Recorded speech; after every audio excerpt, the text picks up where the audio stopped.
Southwestern Family of Companies welcomes you to the Action Catalyst. Each week, our diversely and amazingly accomplished guests share their insights and inspirations to help us ignite our own. So let's invest attention together to breathe, to reflect and refocus, and decisively defeat that voice we call Mr. Mediocrity.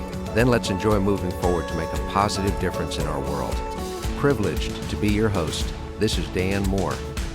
Well, welcome to the Action Catalyst, everyone. This is Dan Moore, privileged to be your host today. And today we're most excited to be spending time with Joni Fedders. She is the president and one of the facilitators and leadership coach at Aileron, which we're going to learn much more about. Joni has a lifetime of achievement.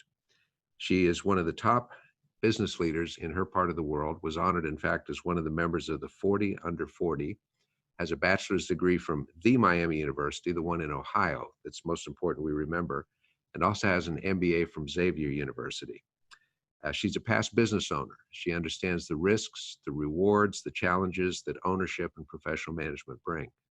Prior to that, she had a career in one of the largest corporations in the world as a brand manager and got to see firsthand how strategy, leadership, and culture can fuel a company to do some great things. She got the entrepreneurial bug and started a technology company herself that was just 2 employees, and trying to figure out how to grow led her to learn more about Aileron. They had a course called the Course for Presidents that was intended to help people grow organizations. She learned how to establish the right kind of board of directors and do some strategic planning, and in just 5 years grew to 100 employees, became a finalist in the Ernst & Young Cincinnati Entrepreneur of the Year Award, and the Cincinnati Business Courier called them one of the top 25 fastest growing companies in the region. They sold that business, and as she puts it, she and her husband just couldn't stop. So they bought a second business that was involved in decorative packaging that they operated for 7 years before successfully selling. It's very interesting to hear about the culture that's been established at Aileron. I'm going to let her describe what that's more about. But it's way beyond just a not-for-profit organization that does advising. It's focused on improving the quality of life of people in America, one private business at a time. Joni Fedders, thank you so much for being our guest on the Action Catalyst.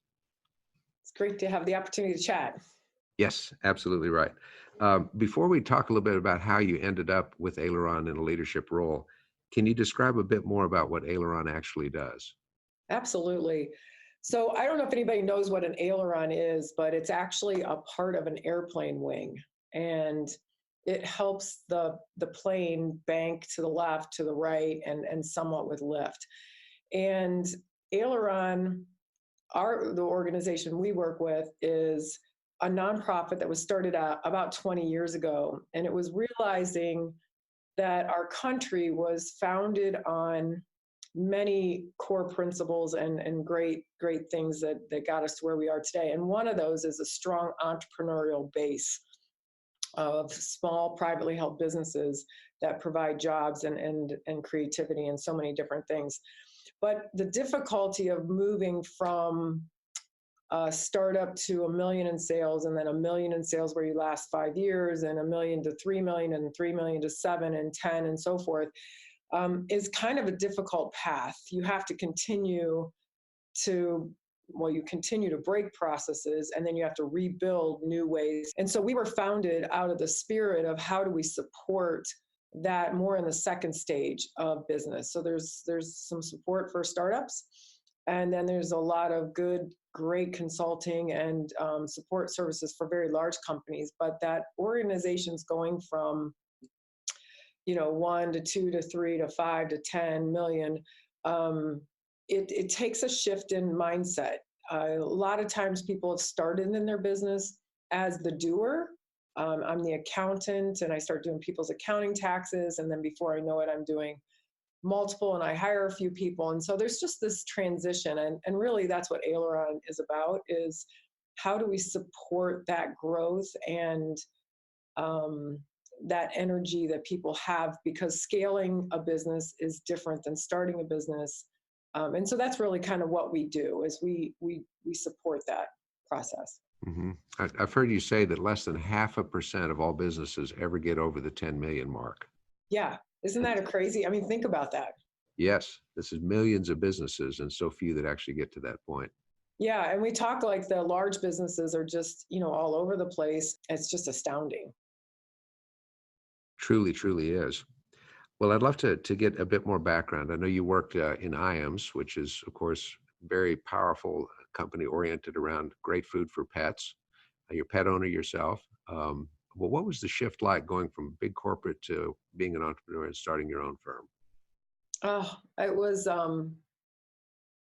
difficult. It was really hard. And I don't think I understood what it meant to shift from living in a culture that was thriving and a company that was thriving and practicing strategy, and people were working around the same focus areas, and there was clarity on what we did. And then you shift to a business that's trying to figure out what we want to do and how we serve customers and bringing in different people. And it's a whole different ball game when all of a sudden you can't go, I don't like the way they're doing things, because they are you. And you have to drive that and lead that change, and lead people in a different way than sitting in a big organization where you are part of it and you're certainly contributing, but in a different way. So to me, it was a very difficult, exciting, and I do it again and again, and have had that chance with Aileron. But it's hard work, and there's a lot to it. Hmm. I know you've talked also about part of developing people is to understand the continuum, that thoughts, emotions, and actions and how they link together. Could you share a little bit on that with us? Absolutely. I think if you want to create meaningful change, this understanding this pattern is really important, because and that's kind of what we've always set out to do. Is our hope is not that you come to a workshop and we get so many people through a workshop, or that we teach so many people a certain concept, but it's that they actually can make the changes that they want to do. And a lot of people work at the behavior level, so you see behaviors you like or don't like, and so you're coaching somebody around the behaviors. But what derives those behaviors is really emotions. So our emotions drive our behaviors or our actions. And then people can kind of feel those actions, they feel those emotions. But what they don't realize is there's a thought that typically is behind the emotion that drives the action. Then you can start to make more substantial change by working on people's thoughts. So I'll give you a light example. I hate going to cocktail parties. I always have. And so I avoid them. I don't show up, or I go there and I pout, whatever it is. So that's my behavior. It's driven by an emotion of kind of dread or low energy around that particular piece. So once I started thinking about thought, emotion, action, I got back to the thought of what thought is driving that dread and that action. And that is, I found that most cocktail parties are thinking about the way I thought it was supposed to be was you're supposed to go and work the room. And that resulted in a lot of meaningless conversations. Hey, how are you doing? How's the weather? How are your kids? Whatever. It was very surface oriented. So I could keep that thought and still dread going to cocktail parties, or I could also explore different ways I could look at it. So I changed the rules. So now I go to a cocktail party, and my new thought is I'm going to go meet one really cool person, and I want to learn about them and have a conversation with them. And I can't say that I love cocktail parties now, but by changing that thought, I go in with a much better rule for myself on how it's going to work. And I will go in and have one really cool conversation, and then I'll go home. And so it raises my energy level. So it's fascinating how many thoughts we have behind our emotions and actions that affect whether things work at work or work at home. We have people that are hiring, and you may have the greatest hiring process, but if I'm going into that hiring process with fear, that's driven by the thought that says I might make a mistake, or I've had to fire people before, or I'll never find somebody, then that process is going to be kind of jaded. And so we help people get back to that, those thoughts that help them kind of get more a hold of them and be more aware of how they're entering into meetings or processes or relationships or conversations and so forth. So thought, emotion, action is a really powerful, simple tool that allows people to, I think, really make change.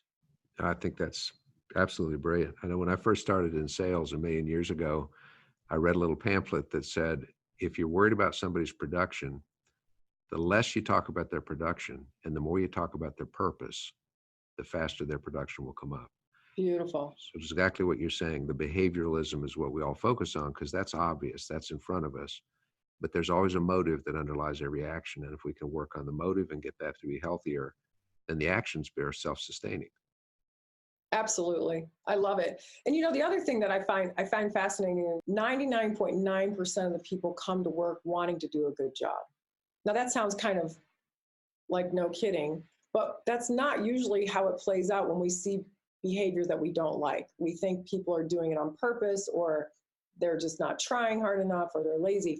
But it's fascinating if you actually take some of those behaviors you don't like and ask somebody what thought they have, that's why they're behaving in the way. And more than likely, you find out that they really think it's a good behavior. It's a behavior. There's some thought back there that it's doing a good job, or I'm being responsible. I don't want to let somebody down, or whatever. So it's kind of fun to tie that down to your point about the behavior. Yeah, I think that's absolutely brilliant. Well, you're a sort of a business guru. You help others find their way. You give them guidance. You give them advice. But have you ever hit a brick wall along the way, Joni? Things that just all of a sudden you're trucking along and kaboom, and you're just knocked for one. Well, let's see. I probably hit 3 already this morning. So yeah, absolutely. Okay. And I've never used the word business guru to describe myself, but I am fascinated by it, and I'm fascinated by people and how they work and how we keep changing things. And so, yes, of course, you hit brick walls all the time. Um, I think whenever I love, somebody showed me a learning model once, and they said you start off in this wonder stage and you're so excited. I'm going to learn tennis, or I'm going to learn how to have better conversations. I'm going to learn how to do strategic planning, whatever it might be. And you are in this awe stage, and then you actually have to start doing it, and you go to the blunder stage and you hit a wall. And when you start to realize that that's just normal, learning to play the guitar sounds so cool. And I get my guitar and I get the music and I pick the song and whatever. And then all of a sudden my fingers hurt and it doesn't sound very good and stuff. And then I hit a wall. So I think you hit walls all day long, which is probably a sign of learning and opportunity more than it is like anything else. It's probably just more matters of how long you get stuck there. Hmm. So a lot of people focus on how do you get unstuck from the walls. But yes, seriously, ask me every day and I hit several walls. What I think is going to work one way doesn't. Right. Well, they say you're more likely to hit a wall if you're running fast than if you're standing still, but you're also more likely to get somewhere. So that's awesome. So how do you change your mindset then? At first, you absorb the blow. It's pretty normal and human to feel frustrated, wish it weren't happening. But what's been an effective strategy for you to get past that and into something more constructive?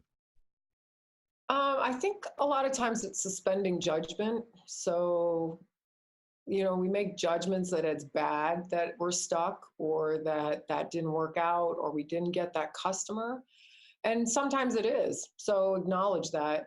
But then it's also starting to understand, like, what can I do in this situation versus I can't? And what did we learn in this situation versus maybe it's not meant to be. Maybe selling it in this way after 5 times we get turned down is telling us something, that people don't want to buy that way, or they don't want to buy what we have. So I think it's being conscious to what that's telling you. And there's so many reasons we get stuck.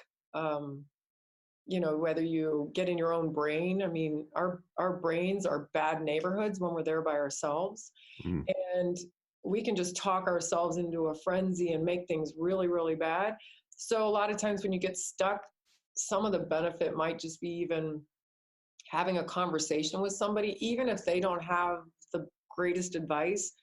Sometimes processing out loud and hearing yourself, you start to go, oh, I kind of know what's going on, or I kind of know what's doing it. So I think there's lots of things around getting unstuck. Mm-hmm. That probably could be like 10 episodes in the future. It probably could be. You said something a second ago. You said you try to help focus on what can we do, not what can't we do. That helps you get into future mode, I guess. It does. Yeah, it switches it's fascinating to ask people, you know, I was having some conversations actually with high school students, and they were frustrated with how their school was dealing with a certain issue. And they wanted to just stay there and vent, and it's, something that they couldn't control. And that's usually when we all feel like we're stuck, is when something's out of our control. So then, but the powerful question is, but what can you do?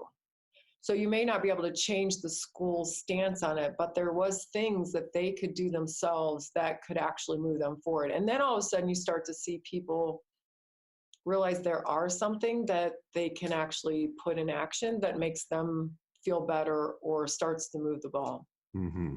That's what can we do? That should be the title of your next book if you haven't written one yet, or your first book if you have. Yeah. So that'd be great. I'm stuck on writing a book, so that's a wall. I'm not there yet. Have you started? No, I've thought about it, but that's as far as I've gotten. That's okay. Well, you'll get there. No question about that. Curious how you keep the natural tendency to want to coast. You've been highly successful. You probably could just basically cruise along and be a guru or do nothing if you wanted to, but something drives you. What do you do when that voice we call Mr. Mediocrity gets in your ear? How do you overcome that?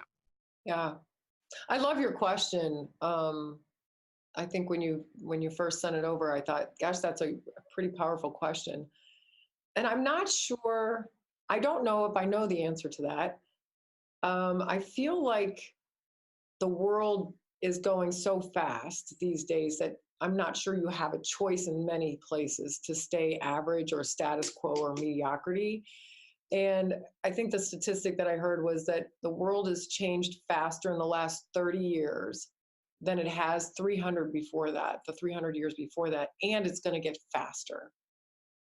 So I'm not even sure mediocrity is an option in many places, which I think many people are feeling, right? I mean, the stress and the speed to what we're all working. I mean, I'm always amazed. My kids go, I sent a text 2 seconds ago and you didn't answer. Like, where are you? You know what I mean? Like, everything is so fast. So I'm not sure that even in business, you have a choice anymore. So I think it's also like out of passion for learning and growing, that if you stay focused on, if you value that, and you value innovation and creativity, that you'd be fueled more by your value. I'd like to prefer doing that versus a fear-based, like you have to, or I'm afraid what happens if I don't. It tends to be more, to me, energizing to focus on changing and growing and learning. I mean, just learning about new ways to do things. Hmm. So you tend to lean on that second gear of motivation, which is towards something good, as opposed to the first gear, which is away from something bad. Yeah, absolutely. Keep that mindset going. Well, that's great. You also have a very busy lifestyle. Married 27 years, you and Jim, 3 kids, a few animal creatures floating around, which is great. You've got priorities every day. How do you keep everything somewhat in equilibrium or dynamic change? How do you get it all done, Joni? Hmm. Wow, I think I muscle through it like most people do. But I think it was looking at the rules I have in my head around what it means to be a good mother, what it means to be a good employee, what it means to be a good spouse, and being conscious to the fact that maybe I don't want to play by the rules that are there or not there. Because we can drive ourselves crazy. They're the moms that bake the homemade cookies, or they're a leader that is here at the office. I always get this one.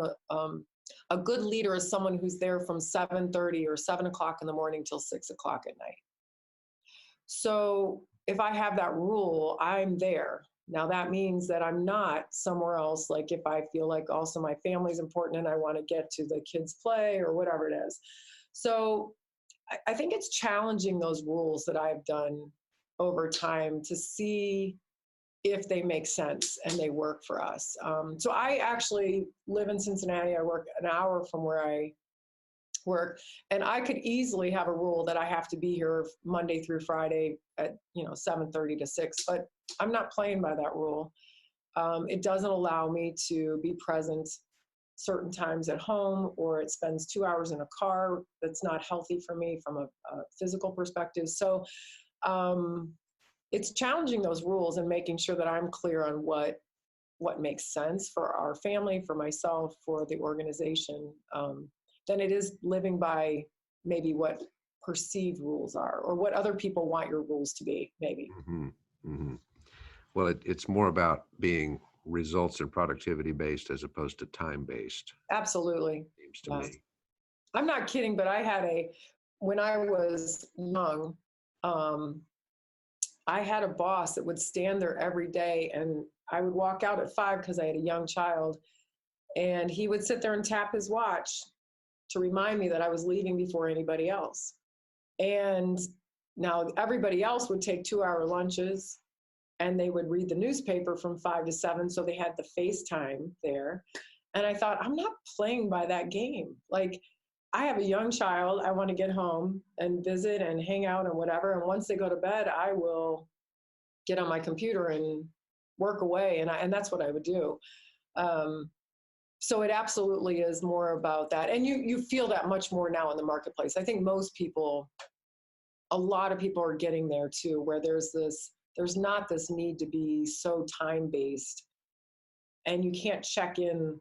Life only happens between 6 o'clock at night and 6 o'clock in the morning, and your work happens from 7 to 7. It's too linear or too siloed, and it's just not that way anymore. Right. And some organizations are more amenable to that kind of negotiation, of course, than others. Absolutely. Um, but from what I hear you saying, it regards the individual having a really clear picture of the priorities that are important, and then being willing to negotiate that time base if need be, but to just say, I'll still get the job done. I may just not do it the way you think I should, Yeah, absolutely. which makes sense. So knowing the priorities, and even though every day is going to be a little bit different, probably helps you get those boxes checked, which is so great. This is amazing to me, Joni, because you are living a life of example in addition to giving advice. You're leading an organization. And so many times people that talk aren't practitioners. And it's great to know that you are. Thank you. Yeah. So I've talked to a number of our listeners who just derive great inspiration from I guess the next question, which is really, how do you advise somebody who feels like they're stuck? That they've looked at their hand of cards, there's not a single ace in there. They're not sure what to do. How do you get a person unstuck? What advice? Yeah. I honestly am a big believer when you're really, really stuck is to call in some reinforcements and get some people asking you good questions, and processing it. A lot of business owners, leaders of organizations get in that space because they're afraid to let others know what's really going on.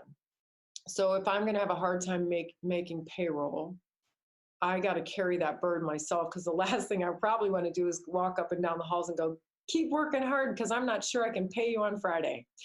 So you keep a lot of that inside. And that happens with problems big and small, that we tend to keep it inside. I'm an introvert by nature, so I'm not like an extrovert that I love to run around and be social and things like that. But processing it with somebody and getting other people to just ask you good questions and help you think through, more of like a thought partner, I think really helps people get unstuck, because it starts to open up your world. If you're in your own little world, you start to shut down and think there's not a lot of options.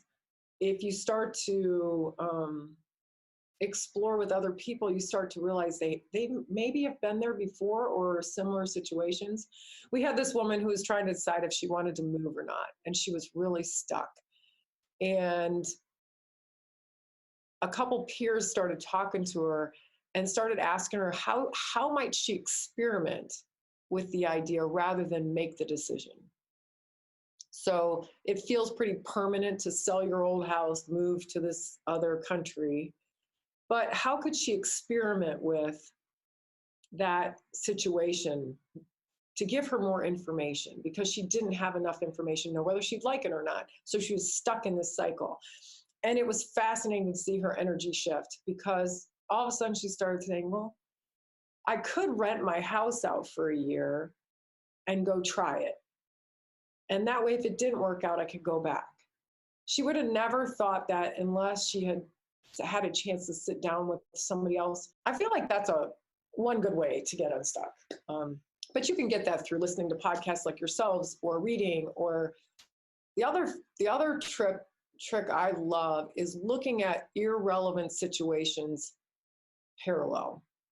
So how does what I do at home and the way I'm processing this decision parallel, or what can I learn from that parallels into how I handle this situation at work?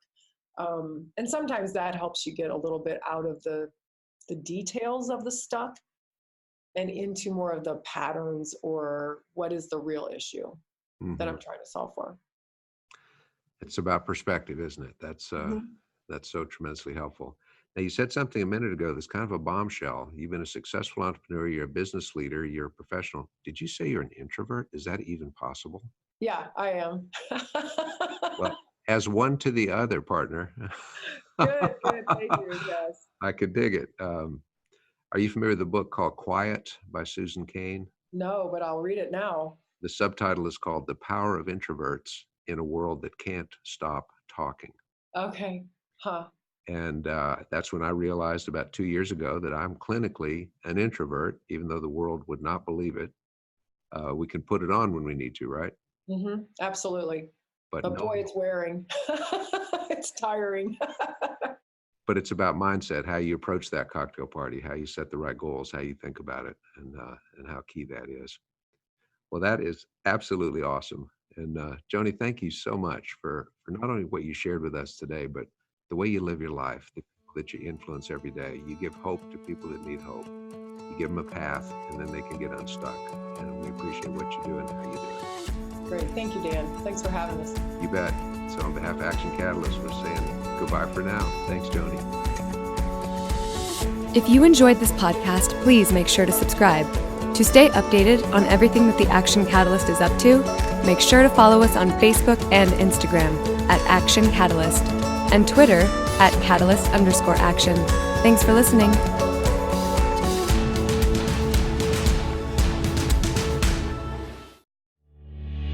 This episode is sponsored by Southwestern Coaching. Southwestern Coaching has helped over 12,000 people increase their incomes by over 25% on average. As a successful salesperson, you know the importance of increasing your sales, but sometimes you might just need a little extra push and accountability to meet your goals and grow your business. Southwestern Coaching will help you increase your income through one-on-one sales and leadership coaching tailored specifically to your needs. Together, we will elevate sales. To schedule your free one-on-one business action planning session with a Southwestern coach, go to www.southwesternconsulting.com/action catalyst.